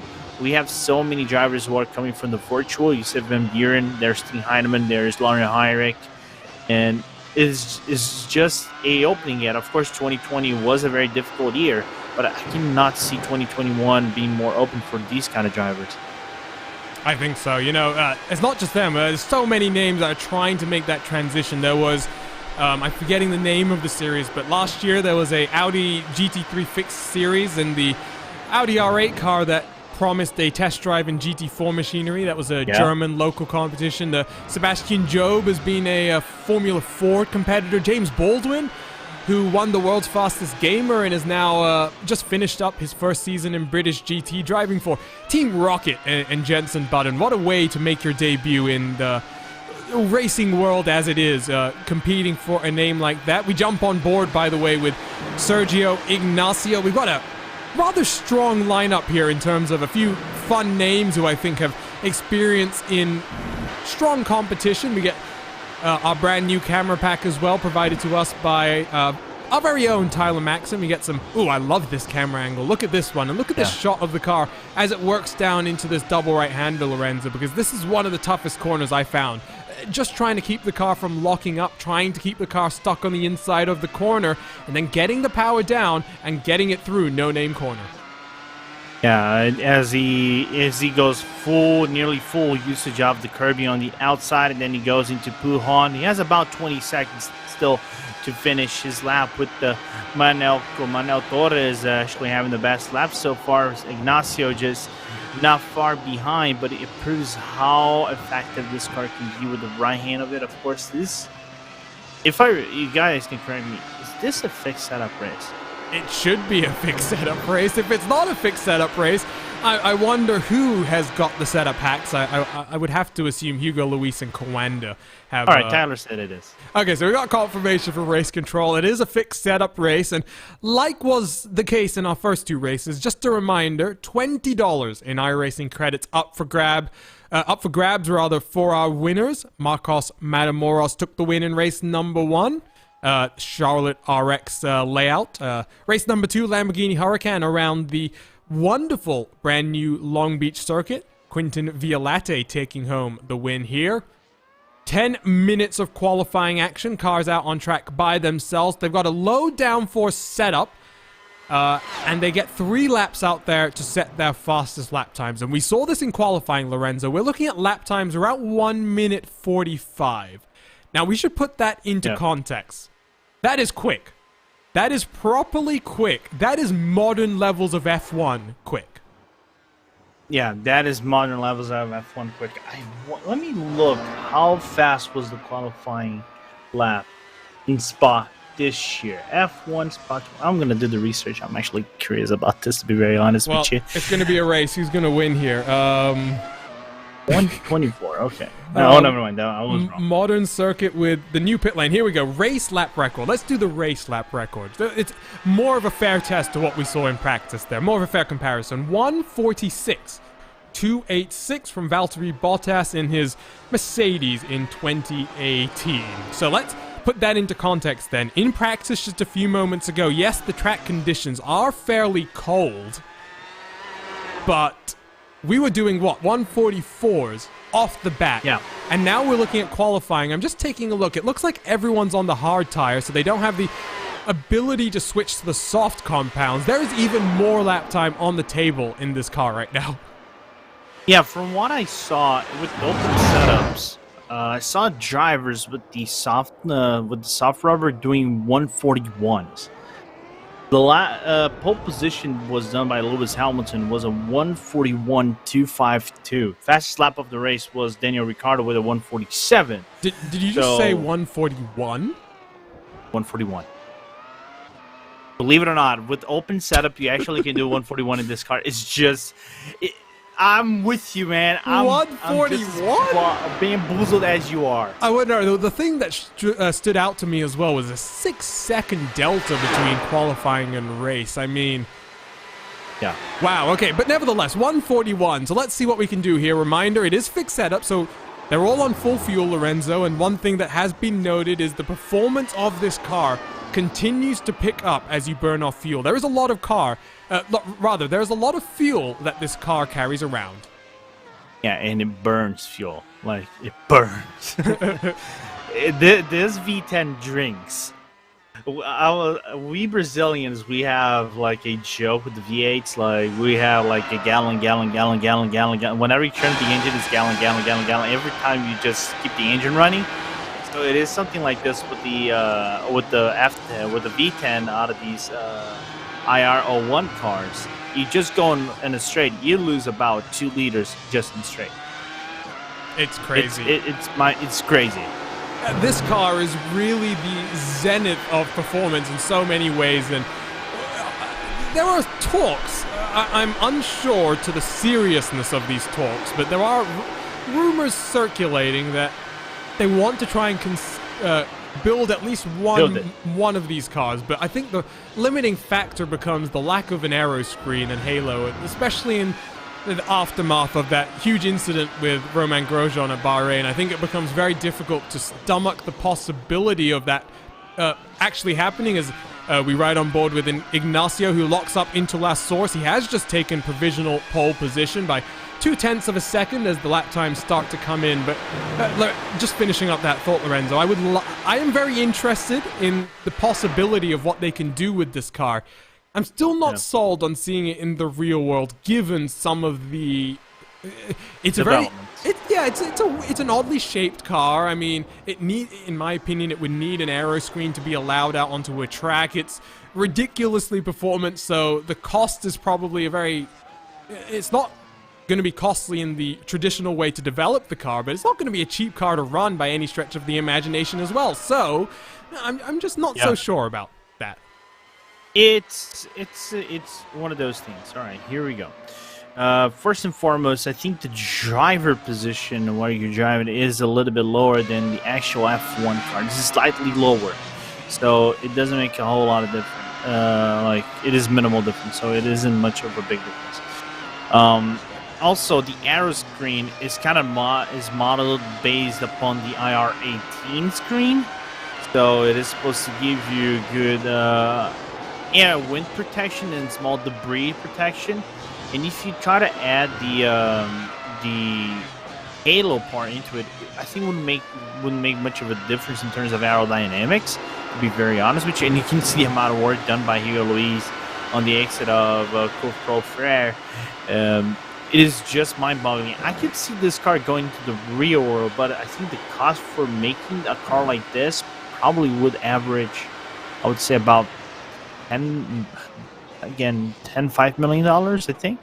Well, and I'm just wall guessing over here because you have the V10 engine. You don't have the cost-free V6 engine. So Violate, by the way, has just gone pole position, 144.328. Luis, first time around, 145.768. So about 1.4 seconds off. Not too bad, I think, for Hugo. He'll have one more crack at it. The gap between the top 4 drivers, 0.8 of a second. Luis 1.4 back. There is, I think, the one thing that I immediately noticed, Lorenzo, when I stepped into this car is, I don't think it was fair that a lot of the iRacing staff tried to position this as a approachable car to race because, well, the first time I got behind the wheel and tried to get down the power coming out of the pit lane at this very track, I lost the rear end of the car and almost lost my stomach as well. I might have needed a change of race suit as well after that. It is a very difficult car to get the most out of, but I think for that very reason, with limited setup options, it is going to be a very interesting World Championship car once we eventually get to that point, come the conclusion of the next season of the Porsche Tag Heuer Esports Super Cup. So maybe post-April, we'll start thinking about the possibilities of this car in a World Championship setting. Yeah, from what I heard, like in rumblings, they wanted to do the championship right around May, June, because that's the original intent for iRacing. You don't have to worry too much about NASCAR and then Porsche, because NASCAR is right in the middle of the Road to Pro season right now. So, and also in the video package, they said they wanted to do later in 2021. So, I really want to see this car being driven out on a world championship scale. It is made for it, and also it is a car that it's going to have a lot of iterations and a lot of tweaks and a lot of improvements made. This is the first edition for iRacing. Of course, it might be a little bit crude at the very start, a little bit raw at the very start, and hard to drive, especially with the initial torque you have for the first 3 gears. But after that, it just goes. Well, apparently, according to Jamie Fluke, who represents the Apex Racing team, apparently the car will spin its tires in every gear except 7th from a standing start. That's just how much raw power is at your disposal, all controlled by your right foot. The right foot traction control, as I like to call it. In my case, not a very effective system, but nevertheless, not as effective as the aids that the Lamborghini Huracan has now gotten. I'm hearing very positive rumblings about the ABS and traction control system in that car once you get it set up correctly. I think Randy Cheneth had found out the misfortunes of the default ABS setting going down into turn number 1. Very quickly loops you around. A minute left in qualifying then. We're taking a look at those deltas on the left-hand side of your screen, and that's what we're talking about when we mention the skill gap, Lorenzo, because, I mean, the top 4, yes, they're separated by... It's not separated by 4/10 like it's showing up there on the graphic. They're actually separated by 0.6 of a second. But then you go back to 5th, there's 1 second, 1.2 from the leader back to 5th, 2 seconds from the leader back to 11th. I mean, this is something that I think is going to be interesting in the official competitions as well. There are going to be groupings of performance, and that's going to determine, I think, how effective this car is in iRacing competitions, how much overlap there is in terms of those competition brackets. Yeah, and one more thing, I was actually talking with some of the guys, some more of the higher level, high-tier competitive drivers. They were talking about the dirty air, especially for the imagine the, because I was watching Yuri Kazdorp stream one day, and he was talking about the dirty air, he especially had at the exit of Eau Rouge, the Radion complex. The car understeers so heavily. If you were under the toe of another driver, you actually had to lift hardly from the entry of Eau Rouge as time runs out into qualifying. We're going to get the grid lineup on the screen. And also, so you guys know, this is not a standing start, people. This is a rolling start. Yeah, I mean, Greg West put it very succinctly on the forums. This is not a car designed for a standing start, given the amount of power it has. Maybe in the future we will have that updated, but Quinton Violate takes the pole position, then 143.940, started second last time in the Lamborghini Huracan, but over 5/10 of a second faster than Sergio Ignacio, who qualifies in second. He'll be on the outside of row number 1. Luis Tarifa then in third position. He'll have Manuel Torres next to him in row number 2. Row number 3, Nicolas Pigneur and Gianpaolo Cristini. It's a long name, almost caught me by surprise. Hugo Luis on the inside of row number 4. Casper de Kort on his outside. Ross Banfield lines up then back in 9th position with Julian Bell in 10th. Brody Garner lines up in 11th place. Mergim Aliou next to him. Frank Ooster is Connery Maddock on the 7th row of the grid. Liam Sheen and Simon Giovanni the 8th row. So that is all 16 drivers. We get ready to rumble here at Spa-Francorchamps. Take a look at the cars ready to roll on the back straightaway. They've already started to rev their engines, and fixed setup, Lorenzo, does mean they're not allowed any tire differences, and like we mentioned in qualifying, they're all on the harder compound tire. That means that potentially it'll take a little bit longer for the tire to come up to temperature and pressure, but it might be a little bit better over the 20 minutes in terms of preserving that tire life.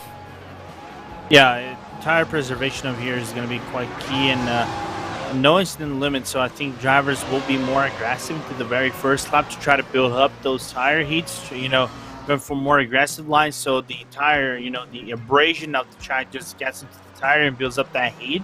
So it's going to be very interesting first few laps. Expect the field to be very bunched up at the end of lap number 1, just because of how the track it is. You can see drivers kind of like brake checking one another, just try to get the brake temperature up, because La Source people, La Source. Yeah, back to you, Arjuna. La Source is going to be an interesting braking zone down into turn number 1. These cars do have a tendency to lock up the tires. Violate appears to already have been trying to jump the start. In fact, he waits a bit longer. Now we go racing. Green flag up in the air. He defends hard to the inside line.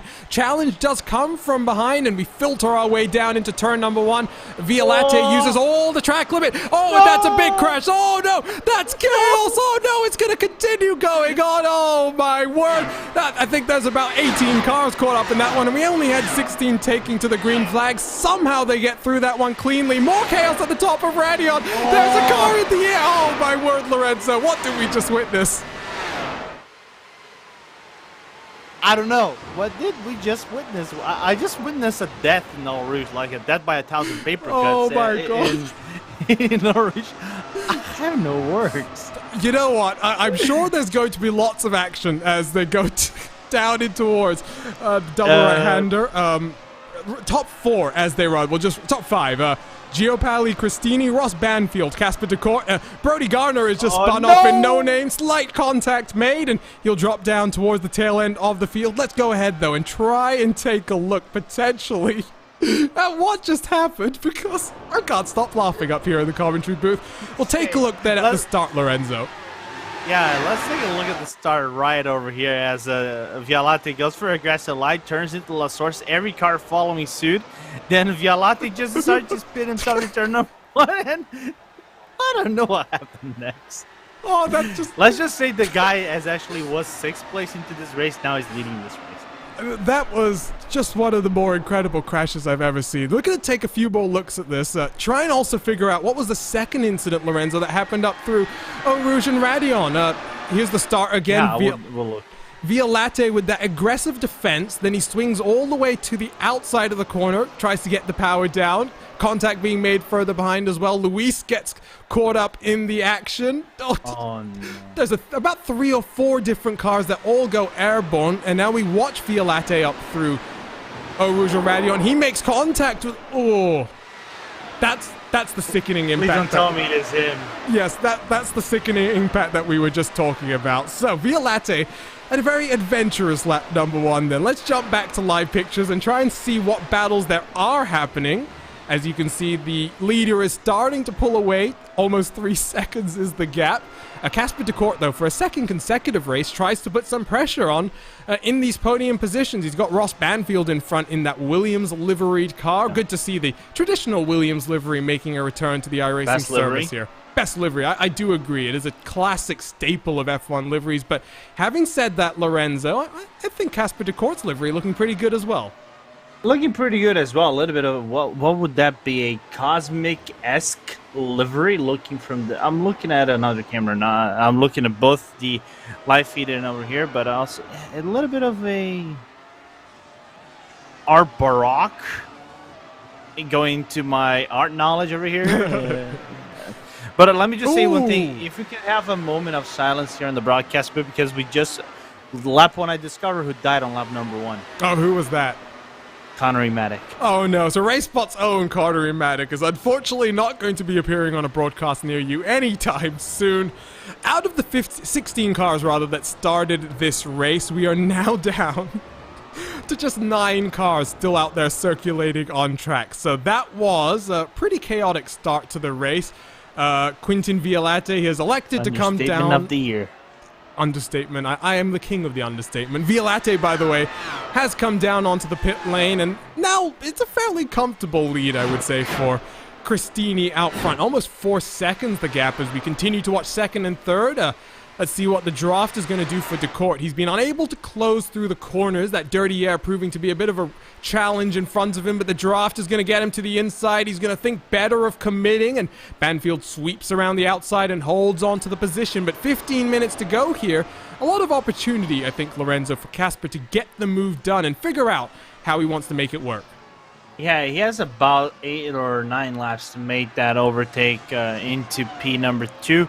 But not far behind is Mergim Aliu, which is not just coming close. His lap was a 146.1, and to be very honest, this is a fun thing. Last lap, only 3 drivers did a proper lap without getting an incident. And now we're looking at Connery's. Oh, sorry, that was Casper. My apologies. Perspective from the first lap. Yeah, he's going to have a pretty good look as you see 2 cars getting together. That's one of the incidents. One of the cars goes airborne for just a few moments' time, and that's the view from Casper DeCourt. Currently runs up in third. Let's take a look at what happens then to Connery Maddock.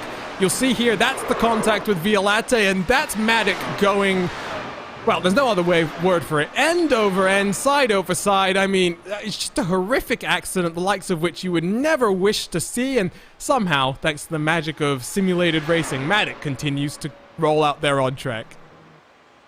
Yeah, even though I feel bad for Connery, I think if he hasn't got like sick from how many rotations he has done into that race, I think he did a 2,160 in terms of rotations right there. So now we're looking into his perspective into turn number 1. He actually gets slightly involved into this incident. You're going to be seeing him coming in slow. Well, that was actually quite opportunistic there from Connery. He saw the incident, decided to wait, found the hole, and then, well, that is a much better angle to take a look at that impact as we see the aftermath once again. A bit of a weird... Let me just say one thing. Those 2 last dives look like Neymar. Well, we're not going to get into that topic, but because I have views on Neymar. I don't think Neymar is as bad as people give him credit for. I think Neymar just I just say this because I'm Brazilian. I know, and I have to say it because you've now triggered me, but we'll get off that topic. If you take a look once again on the left-hand side of your screen, you'll see 1st through 8 still on the lead lap. Violate on back, all 1 lap plus down, as we watch DeCourt coming through the Stavelo corner up towards this run down towards Blanchemont. Let's jump on board with DeCourt as well, and let's see what the dirty air is doing to him, Lorenzo, because I think here is one of the most higher speed portions of the track. But you'll see here, very minimal steering input, no lift of the throttle. Despite the dirty air, he's still able to keep that car under no trouble at all. I mean, it's a very clean car there. Yeah, it's a very clean car. I think you're gonna see more the dirty air effect now coming into Aruz as he breaks into turn number 1 into La Source, goes for a more aggressive line. There's a little bit of counter steering into the exit of turn number into La Source. Both him and Banfield. Now you're gonna see him gonna tackle Aruz. There's a little bit of a lift. You can see the lift coming into that car. Oh, but the run! Now you can see the whole track. Look at the run, though. Oh, he had just such momentum up through Radion. He gets the move done before they even get into the braking zone. You see further behind as well, there's, I think, cars just trying to get into the draft. This is Mergim Aliu and Julian Bell, who are now trying to close in. They're about 3 seconds behind. Ross Banfield has given up that second step of the podium, though. it must be said that the alignment on those Canon logos on the side pod might need a little bit of work, but still looking very good. They're 4.5 seconds behind the race leader, though, Lorenzo. It's not been much of a challenge for Gianpolo so far. He's just got to hold on for the next 12 minutes, and he'll be the winner of 20 iRacing credits. Yeah, he will be the winner of 20 iRacing credits for the Italian driver, Gianpaolo. Who was on our Discord asking to try to get into this race, couldn't get into the second race, but now getting over here, getting rewarded so far with the race lead. If he comes out with that win, maybe he could buy a new track, like, let's just say, iRacing Super Speedway. Ooh, that does. You know, this has been a build where iRacing has, delivered on so many fronts. They've given us so much new content and updates, but I'm just thinking, by the way, of in terms of updates, GT3, which has also had a huge update to all the cars as well. Not just 2 new cars coming to the service, but the existing cars getting a very serious overhaul as it sounds. It's still hard to understand. I haven't done enough testing, but at the same time, they've really embraced this idea that with challenges, that prevented them from working in person with so many important companies. They've approached this from a virtual challenge, as Julian Bell uses all the track limit on the top of Radion. He's right behind Mergem Aliou, who's trying to break the toe right there, but it's been a opportunity for the likes of this car, the Dallara IR1, the likes of the to-be renamed iRacing Speedway, to be added to the iRacing service, and for the community to feel like iRacing was doing a favor for them, I think, Lorenzo. In so many ways, these are 2 bits of content that I think there is a lot of desire from the community to get their hands on, and it's finally here, and we're finally able to break it out for a little bit of testing. Yeah, for me, seeing the iRacing Super Speedway, of course, it was branded as with another name for another brand that actually iRacing managed to bring into the last season, which was the Coca-Cola iRacing NASCAR series. And then because the name of the Super Speedway was actually Coca-Cola Super Speedway, now seeing as the iRacing Super Speedway, it opens up the brand and interaction with the fans, and then a proper brand who knows to come into iRacing and say, oh, I want to sponsor this track, I want to give the naming rights of that car or that track. So getting involved with the community and all this kind of stuff is really cool. I think that is a really good business model moving forward. I can totally see that. Oh, great save from Julian Bell on the exit of the bus stop. Yeah, nice little counter steer there, getting out of the throttle. But like you said, it's a lot of opportunity. I think the iRacing staff have really stepped up when it comes to the rallycross side of things. We saw the Charlotte RX layout that, just like Brands Hatch, it's a fantasy layout designed by the iRacing staff. So, I mean, they had full flexibility to do whatever they wanted, and they really knocked it out of the park. I think they're going to be 2 great additions to the World Championship schedule. The next season of iRacing Rallycross World Championship will be the first year that we have all of the rounds at a different venue, which is a long time coming. I'm sure the community is very excited about that, the drivers as well. I think it opens the door for, as we get to a point of saturation, we have a lot of European tracks, we're starting to get a lot of American tracks as well on the road side of things. We can fairly confidently say we have a lot of the major tracks, and starts to open the possibilities. Do we only look at bringing in the, maybe more unique tracks that aren't on the service, might not get as much, popular slots, such as the likes of, I'm thinking of the Alton Parks, the Snettertons of the world, that are fun tracks to drive but just don't get used in the iRacing service. Maybe we can let the iRacing staff have a little bit of fun, Lorenzo, and design a road track for us that, might incorporate some corners from different tracks, but ultimately might be one of the more interesting tracks that we have on the iRacing service. As long as it doesn't have any association with Herman Tilke, I'm totally fine with it. Well, I guess we're going to have to start calling it a Kamerdrome or something like that. Battle for 4th is starting to heat up. Julian Bell has managed to close up on Aliou. Is he going to try and make the run down through Eau Rouge and Radion? He's not able to get on the power as smoothly as the number 15 in front of him, but that draft is going to suck him all the way up here, Lorenzo, and I think it should be fairly academic at this point now. Yeah, it should be fairly academic because you can look at the drag done by Julian Bell, Mergling Aliu just on the outside, side by side into Lacombe and Julian Bell. Nice, easily and done. Just done himself an overtake and getting away with it on Mount Medina. So there we go. Switch for 4th place. Gap between 2nd and 3rd has stretched out to now 2 seconds. So Casper de Kort with a rather strong grasp on 2nd. He'll be hoping to avoid the issues that plagued him at the end of that last race. 6 minutes left on the clock and 6 minutes left then in Friday Night Shakedown.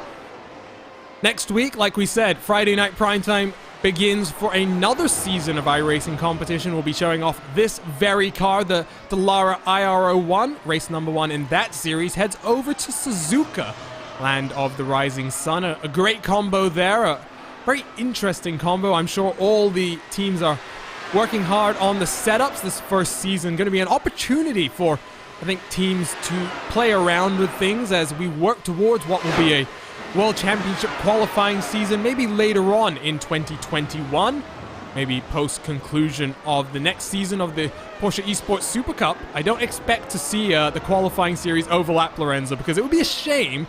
No. There are so many strong drivers in that series to make it so that they have to work on both of them and really make their schedules that much more difficult. It would be a shame, especially when you think of the likes of the Martin Kroenkes and the Gregor Hutus, who have not had the greatest run in this era of World Championships, this Porsche era of World Championships. Yeah. We now return to open wheel competition, and this may be their return to the limelight as things were. Yeah, we know Kroenke is a very fast driver in the open wheels, so seeing an IR01 might have rejuvenated his will to, keep on going and try to get a spot into the pinnacle of open wheel racing on iRacing. So it's going to be really interesting to see these old dogs coming into these competitions, fighting with new people, and just saying that who said that old dogs can learn new tricks, right? So it's going to be a really interesting thing to come. And just on our RaceSpot chat, Randy Chen is asking for a safety car. You know what, a safety car doesn't sound like the worst idea right about now. It's like you see on the left-hand side of your screen, this is the only battle on track that is worth keeping our eye out on. So what we will do is just remind you, if you're not already following RaceSpotTV for sim racing action, go ahead and click the red subscribe button on YouTube, hit the bell to also get notified every time we go live. You can also follow us across all of our platforms. We've got YouTube accounts, Twitter accounts, Facebook accounts, Twitch accounts, and Instagram accounts. We stream a lot of our races across our YouTube, Twitch, and Facebooks. You can also watch our podcast, Talking Tense, live on Twitter. You can also download that through the podcast app of your preference. Always an interesting experience when my Spotify reminds me that I get to listen to my own voice for 90 minutes. It's a very irritating part of my week. 3.5 minutes left on the clock, though. Still watch this battle for 4th place. The draft is keeping Aliu just about there, Lorenzo, but he's looking for the move. But like we saw just in those last few laps, I think Bell has got a little bit more speed, and at this point with the fuel having worn off, I think comfort in the car is very important.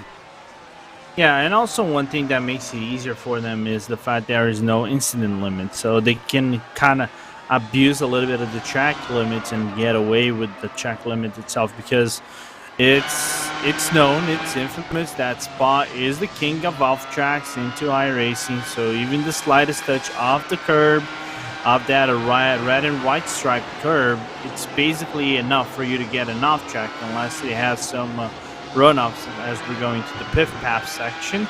But it's a very interesting thing, but you can definitely see that the Bell has more comfort in his car than Aliu.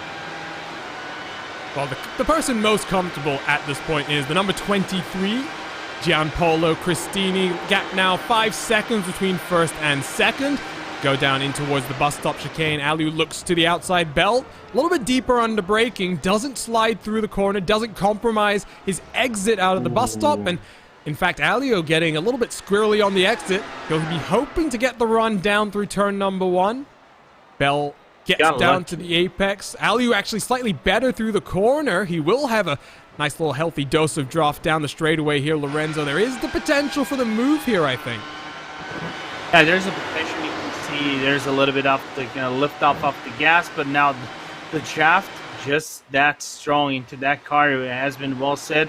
The zigzagging out of the drivers, nearly getting close to one another into Lacoon. Bell able to hold it around the outside, sweeps across the nose of Aliu. This is going to be a battle to the checkered flag.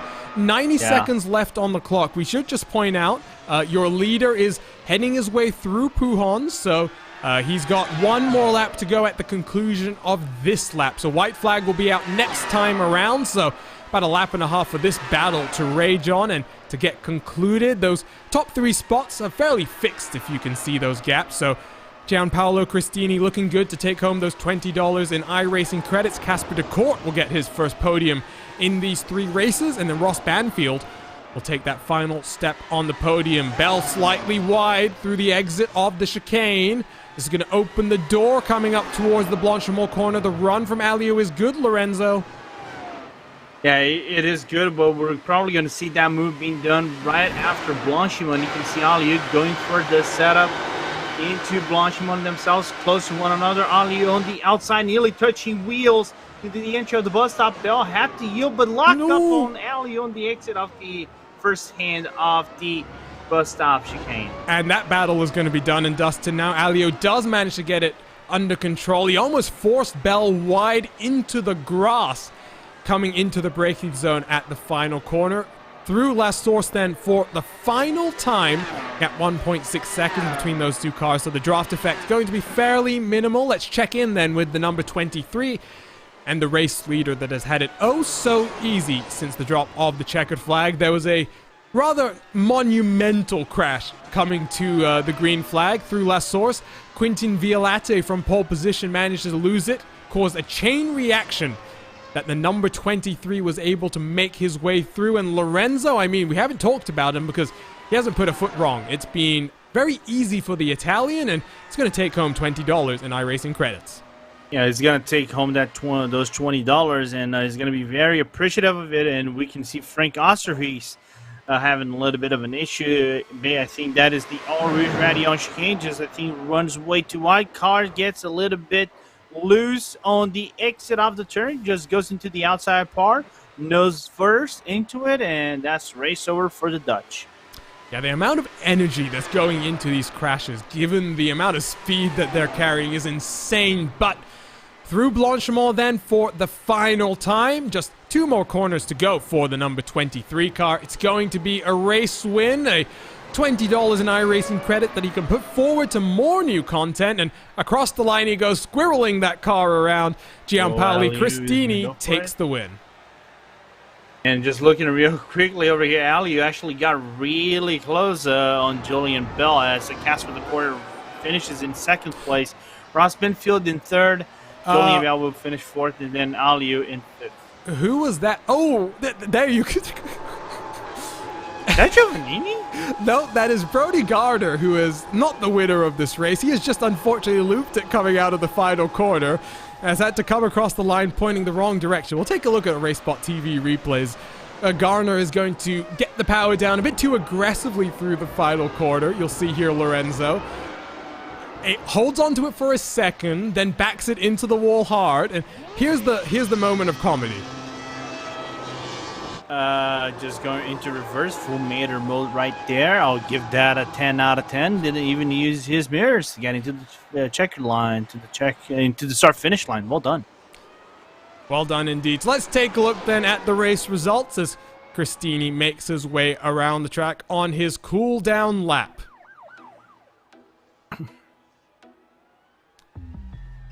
There we go. Gianpaolo Cristini wins this race in the brand new Dallara IRO1 at Spa-Francorchamps.